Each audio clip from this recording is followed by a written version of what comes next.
Before we dive into the saucy tale of my seismic shift in appreciating company, let me introduce myself. I'm Sophia, curator of bad decisions, magnet for awkward situations, and proud owner of a black cat named Catastrophe. I like pina coladas, but not getting caught in the rain because, hello frizzy hair, men were my typical Friday night mistake. That is until Lily happened, my Monday through Sunday enigma. It was a mundane Tuesday, and I was drowning in a sea of spreadsheets at The Daily Grin, not a coffee shop, sadly, but a magazine with the aspirations of caffeinated glory in its rating. I had been their star columnist, weaving humor into the woes of life, churning out pieces that people read while sipping their morning reassurances in a cup. Now, picture Lily. No, not the flower, though it's a fitting comparison. Lily, the new hire, a writer with a smile like a secret and eyes capable of inducing typos. If looks could be sonnets, her entire being was a Shakespeare festival. The moment she walked into the office, she was a palette of rebellion splashed across a canvas of our monotony. Team, meet Lily. The boss introduced her with the enthusiasm of a man who has only read about it in books. And there she was, all wavy caramel hair and a dress that clung to her like a promise. The first time I spoke to Lily was at the coffee machine, which coughed and sputtered like it was one existential crisis away from giving up. It was her third day at the daily grind, and she had the audacity to make the damn machine work. "Teach me your sorcery," I said, half joking, clutching my world's okayest employee mug. She laughed. It sounded like music or what joy would sound like if it bubbled out of a person. "It's all in the touch," she winked, her hand lingering on the machine, as if she'd whispered secrets to it. I found myself envying an inanimate object. Ridiculous, right? In the days that followed, Lily and I fell into comfortable camaraderie, our desks adjacent. She smelled like wildflowers and rebellion, and her presence was a poem my heart hadn't known it was eager to recite. One fateful Friday, after an after-hours work session, Lily caught me just as I was about to leave. "Sophia, got plans tonight?" she asked, dangling her keys around her finger in a way that was probably, definitely hypnotic. "Just my cat and my couch," I admitted with a shrug.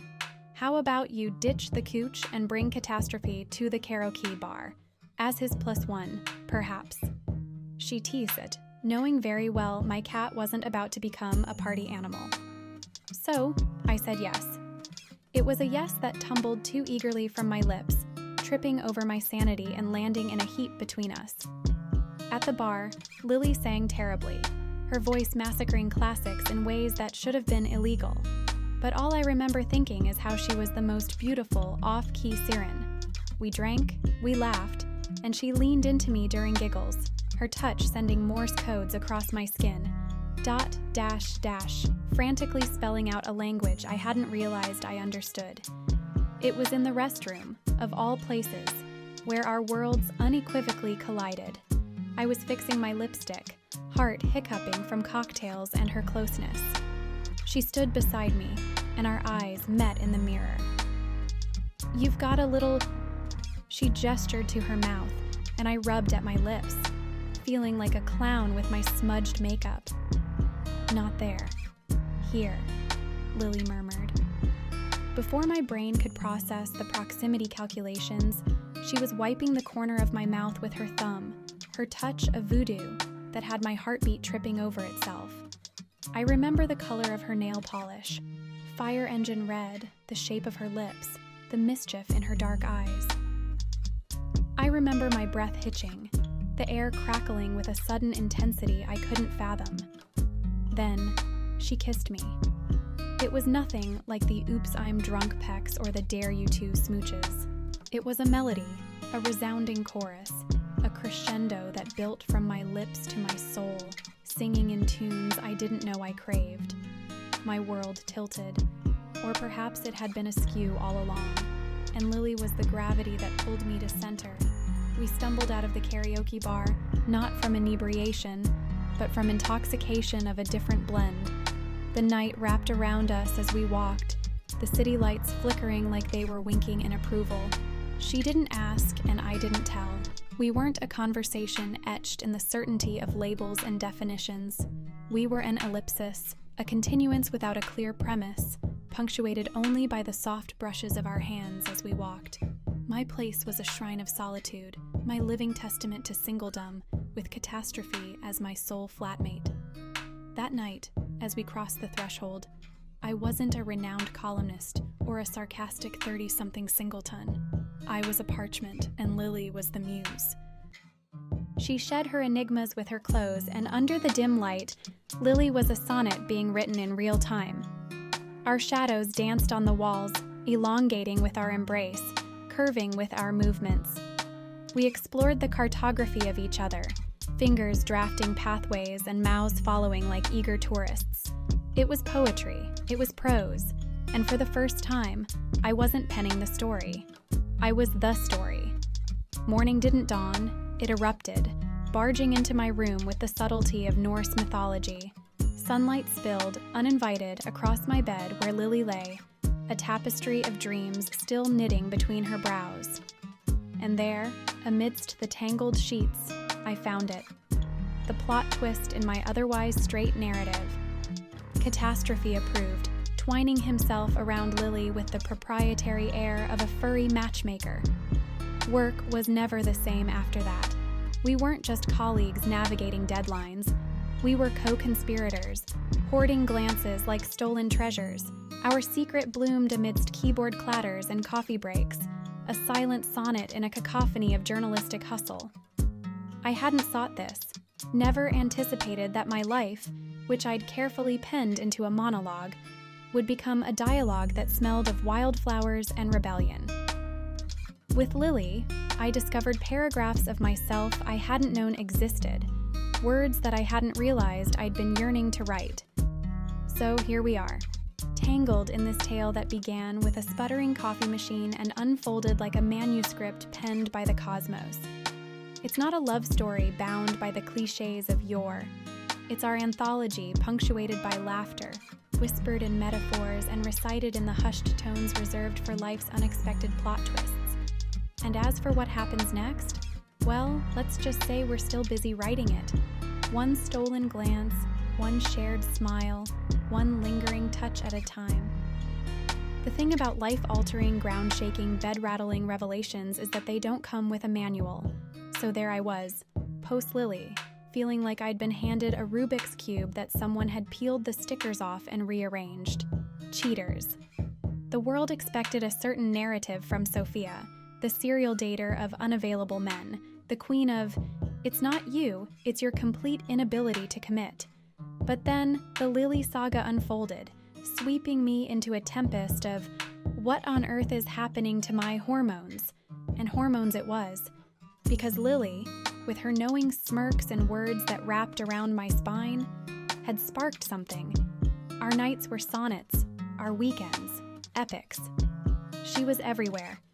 In the steam of my shower, the rhythm of my typing, even in my cup of tea, which suspiciously seemed to pout at me in disappointment for my confusion. Oh, but I attempted to adhere to my previously untarnished straight record. I responded to Mike's text, the dentist with a jawline chiseled by Michelangelo himself. We went out, his arm muscles flexed in all the right places, and I tried not to think about how Lily's dresses felt under my fingertips. I kissed him.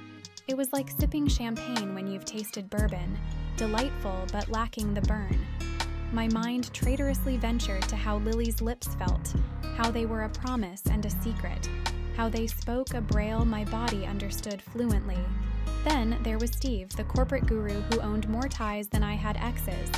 He cooked, uncorked a vintage wine, and his sofa became our playground. Yet, all I could hear between my gasps was Lily's laughter, resonating, vibrating, reverberating through the cavities of my longing. So, it went. A carousel of men, a spectacle of me trying to squish myself into the familiar mold. None of it was bad. Oh no, it was pleasant. Comfortable like an old sweater that knew your skin. But it wasn't fire. It wasn't Lily. She was art. and it was disconcerting because I couldn't seem to stop wanting to make poetry with our tangled limbs. Experimenting, are we? Lily arched an eyebrow one evening, her voice a caress fluttering down my spine as she sauntered into my apartment, unannounced, a habit she'd acquired along with a spare key. I almost dropped Catastrophe, who shot me a glare, hissing at my thundering heartbeat. I am a free agent, I declared, the feminist in me flaring her nostrils. I'm allowed uncertainty and the pursuit of clarity. Clarity, Lily echoed, her chuckle a melody in the dimness. Is that what we're calling it these days? She approached, a predator recognizing the hammering pulse of its prey. I was roadkill in the headlights of her gaze, and part of me didn't mind being devoured. The thing with clarity, she whispered, cornering me against the wall, is that it's overrated. Her breath was a patch of wildflowers brushing against my cheek. Confusion, though, now, that's accelerating. Her lips traced the column of my neck, a sonnet of skin and want. I clung to her, my confusion a language she understood and spoke back fluently, reassuringly. Our journey wasn't a destination, it was exploration. With men, I knew the paths, the corners, the dead ends. With Lily, every turn was uncharted, every touch a discovery, a revelation that I was a universe she wandered tirelessly. Work became our secret haven, a bubble where our glances collided across reports and innuendos tucked between the lines of emails. Regarding the last meeting's minutes, could you check the attachment? Oh, I'd check her attachment, all right. But amidst the haze of desire, there lingered a twinge, a gnawing pang that I was playing a game whose rules I hadn't fully understood. I was walking a tightrope between my past and present, between familiarity and this exhilarating unknown. It culminated one night, a dinner party thrown by a friend who knew nothing of my seismic emotional shifts. There, amidst clinking glasses, I introduced Lily as a friend. She smiled, her hand finding mine under the tablecloth, a question mark in her touch. There was Pete, a friend who had hovered in my orbit, a what-if we never explored. We chatted, and when he leaned in too close, laughter punctuating his flirtation, I didn't pull away. I glanced at Lily, her profile a sonnet against the soft lights. Her eyes met mine. A challenge, a dare, a plea. Pete suggested fresh air, and I let him guide me out, his hand a statement on my lower back. We walked, and he kissed me, his lips a punctuation I had known, anticipated. But it was all wrong, because I was poetry, verses scribbled in Lily's handwriting, stanzas punctuated by her touches, metaphors woven from her whispers. I was an unfinished poem, and she was my damned muse. Excusing myself, I almost ran back, my heart a reckless drumbeat leading me to her. To Lily, who turned, her smile a lantern in my chaos. I don't know what this is, I confessed, breathless, my hands finding her wrists, anchoring myself. That's the beauty of it, isn't it? Her grin was a sunrise, and I was Icarus, plummeting willingly. We make it up as we go. So we did. We wrote our narrative, one without definitions, bereft of the labels the world was too eager to stick. I wasn't this or that. I was Sophia in progress, a draft in the making. Men came and went, slipping into the background like extras on a set. But Lily, she remained the leitmotif, the refrain my heart hummed in moments of silence. One evening, draped across her couch, her fingers composing symphonies along my arm, I exhaled a realization into the tranquility. I don't need definitions, I murmured. A declaration or an epiphany, perhaps both. No? She tilted her head, the corners of her lips curving. I need this, I admitted, gesturing between us, a space pulsating with unnamed emotions. Whatever this is, it's us, she offered, simple, unlabeled, perfect. Us, undefined, yet absolute. An anomaly in my string of predictabilities. The journey wasn't about the destination. It wasn't about choosing. It was about unraveling the layers of myself, understanding that I was a mosaic, pieces intersecting, colors borrowed from everyone who left a mark. Lily wasn't a choice in contrast to my past. She was the realization that my heart wasn't a compass leading me to a predefined answer. She was freedom, she was poetry, she was a mirror reflecting the most unguarded part of my soul. So, let's raise a metaphorical glass to confusion, to messies, to blurred lines and smeared lipstick, and to Lily, the unexpected poem in the anthology of my life.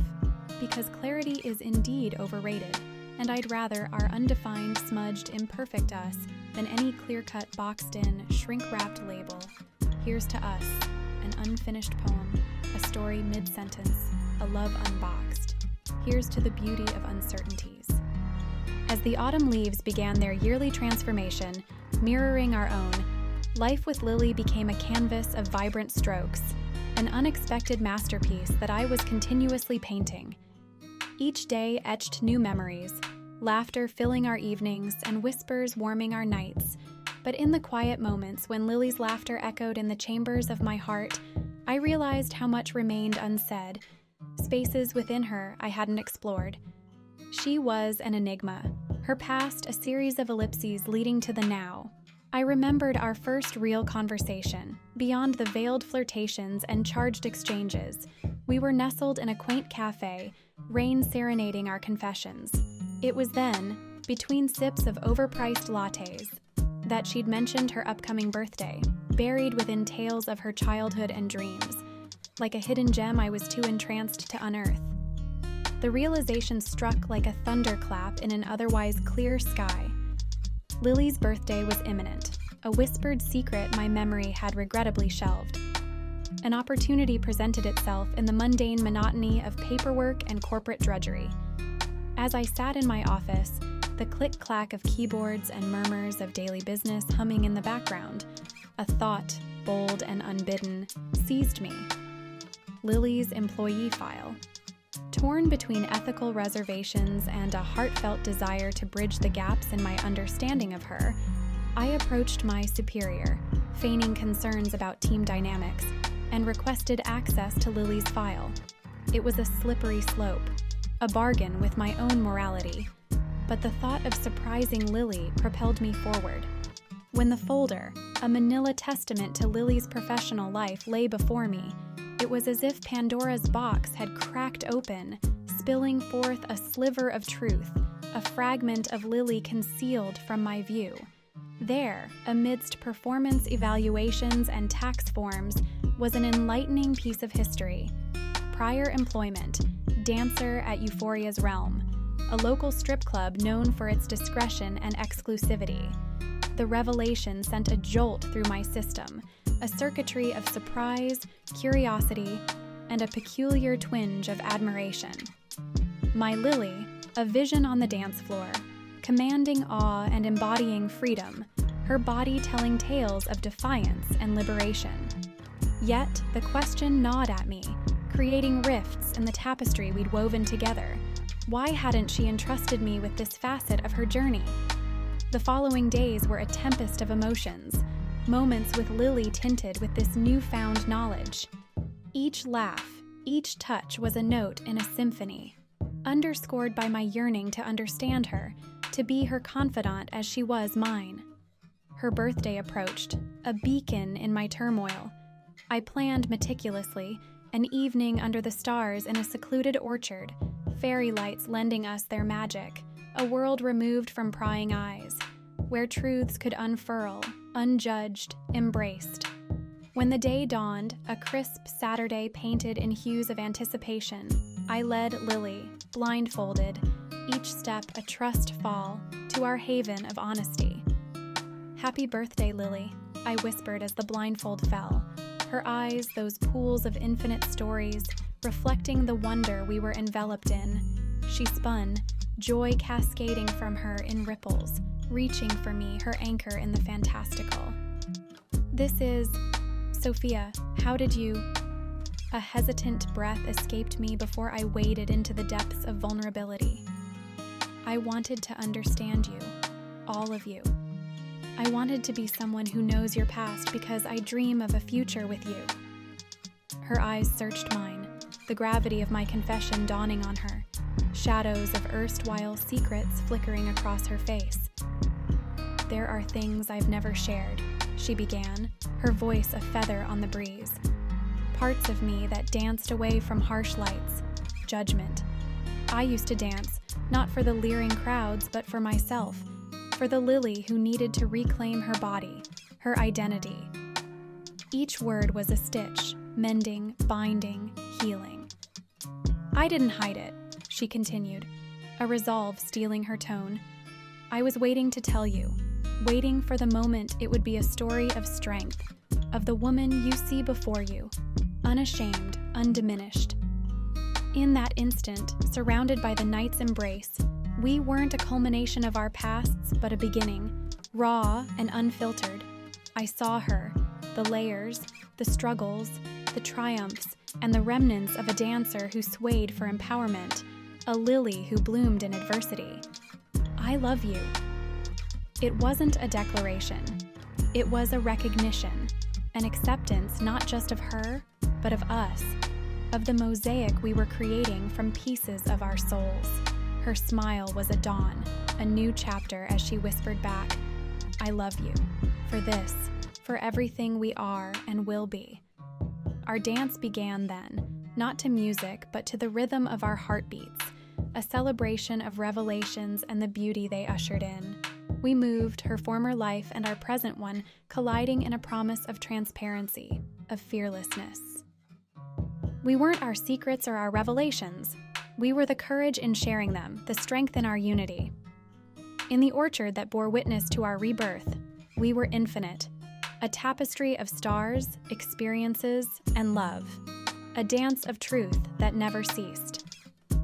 The days following our heart-to-heart were like the soft morning sun, a tender warmth that envelops and encourages blossoms to face the sky. Our relationship, bathed in this new light of complete honesty and raw, unfiltered love, felt stronger, the edges of our connection sealed like a promise. However, beyond our cocoon, reality awaited, tapping at the window of our newfound bliss with the persistent beat of societal expectation. Family. We often mused over breakfast, sometimes a quiet affair, others a playful joust of toast and stolen kisses, about the eventual conversations with our families. Lily, with her heart splayed open and a past tapestry woven with intense connections, feared her family's protective instincts. They shielded her, sometimes too fiercely, from potential heartache. My apprehensions were tailored differently. I juggled the idea of love and expectation, the traditional picture of a daughter's future clashing with the reality of my heart's truth. Falling for Lily wasn't a rebellion. It was surrendering to a feeling so profound it felt like discovering a new color, unseen by the rest of the world. The decision didn't happen over a monumental event. It was a quiet agreement, reached as our fingers entwined on a lazy Sunday morning. The world hushed as if waiting for our verdict. We would tell them, together, standing united on the precipice of our future. Telling my family involved a dinner laden with the usual fare, laughter bordering on hysteria, and the poignant undercurrent of unspoken support that hummed in our bones. When the moment came, silence fell like a gentle snow, coating each member in anticipation as I, with Lily's hand a steadfast presence in mine, unraveled the tapestry of my soul. I spoke of love as a journey, a path unexpected, and a destination uncharted. I spoke of Lily, of the serendipity entangled in mundane workdays, of her soul, a melody that harmonized with mine. There was a pause, the world inhaling, bracing, before acceptance cascaded in gentle nods, tearful smiles, and embraces that fortified. Lily's revelation bore the weight of vulnerability, a gathering not in their family home, but the park where her childhood echoed. Her family, a tapestry of quirks and unmatched support, listened, their protective armor tangible in the space between us. Lily, ever the poet of her own emotions, wove a narrative of self-discovery, of love in its purest form, unbidden and untamed. She presented us, not as an uncertainty, but as an affirmation of life's unpredictability, Their consent came not as words but as a shift, a collective exhale, eyes glistening with unshed tears, and arms that encircled, a fortress against the world's harsh winds. With our family's blessings nestled close to our hearts, we embarked on the next adventure, hand in hand, our laughter a secret shared with the breeze. House hunting wasn't merely a search for walls and a roof. It was a quest for a sanctuary, a testament to our love, a place where the whispers of our future could gather and take root. We found it on a cul-de-sac, a structure of hope and dreams, with a garden where nature's chorus heralded the dawn and rooms that awaited the echo of our shared life. It was in the flurry of moving amidst boxes of past, present, and future that we found ourselves posing, marveling at the surrealism of love's journey. The house, with its empty rooms, was a canvas, and we, with our untamed spirits, were the artists. Yet, amidst the whirlwind of setting roots, one particular purchase symbolized the sanctity of our bond. A bed, a haven where our bodies would narrate the tales our words couldn't capture. The shopping was an escapade, a charged atmosphere as we navigated through countless showrooms.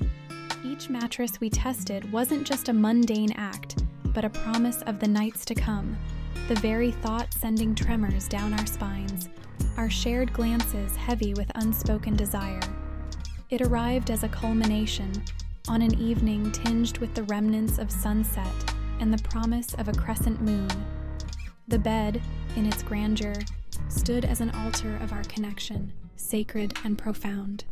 That night, with the stars as our symphony, we embarked on a communion.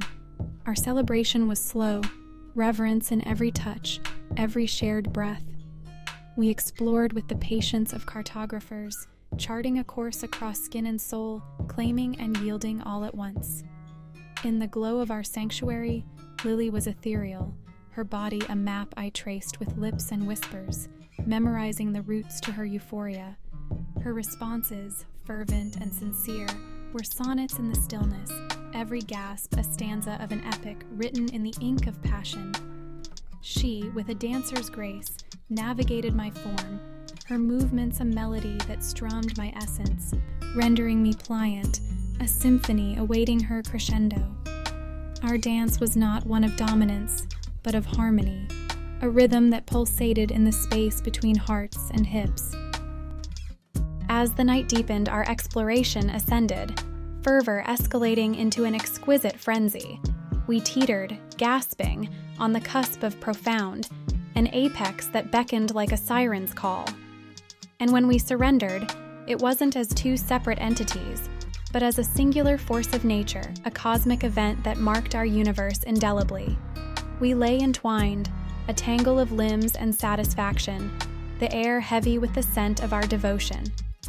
Our sanctuary, now christened, was a silent witness to our bond, an unspoken vow that reverberated in the walls. As our breath slowed, Lily, her head nestled in the crook of my neck, whispered, her voice a tender foliage amidst our passion's blaze. "This is home, Sophia. Not these walls, but here, within this embrace." And I knew, with unerring certainty, that love wasn't a destination.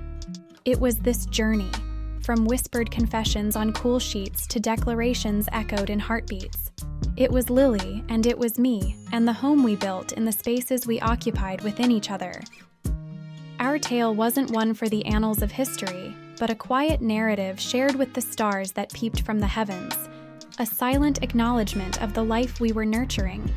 In the tranquility of our abode, amidst the chaos of a world just beyond our doorstep, we were infinite, a love story penned in the ink of the souls.